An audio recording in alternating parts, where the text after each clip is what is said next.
Hey, it's Diego. Listen, I want you to be very careful of this one narcissistic habit or tendency. Narcissism is the aggrandized sense of self importance. It is, in other words, the ego.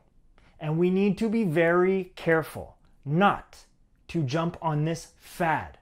Yes, I said it. This fad that seems to be sweeping across dating and relationship advice that teaches people to label other people's behavior as narcissism or as the ego. Be careful. And I'm going to be teaching this by way of example, my own life. You see, 2 years ago, 3 years ago, I was studying ego and narcissism. And as I was studying that, I would enter conversations with people.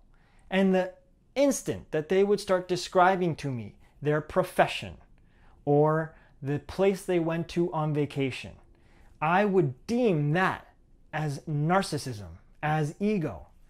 Oof, that's ego. I don't want to be around that kind of person. And I continued to do that with every person that I entered in conversation with. I found narcissism and ego even where it didn't exist. Now here's the fascinating thing. Guess who had the ego? Me. By pointing it out in other people, I aggrandized my own sense of self-importance. I became holier than thou. Be careful. Let's not jump on this fad, okay?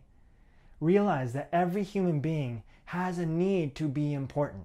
And a lot of times, those communications are happening at the subconscious level, meaning they're not totally aware of what they're doing. All right? So forgive them for your judgment. Forgive them for that label. It's the only way to come back down from that ego place. It's what I needed to do myself. So that way, I get back to the truth, which is all human beings are at the same level of importance. We are all beautifully one and the same. We are human beings going through this human experience. All right? I hope this moved you enough for you to share it with your friends and your family. And as always, don't forget about a thing called love.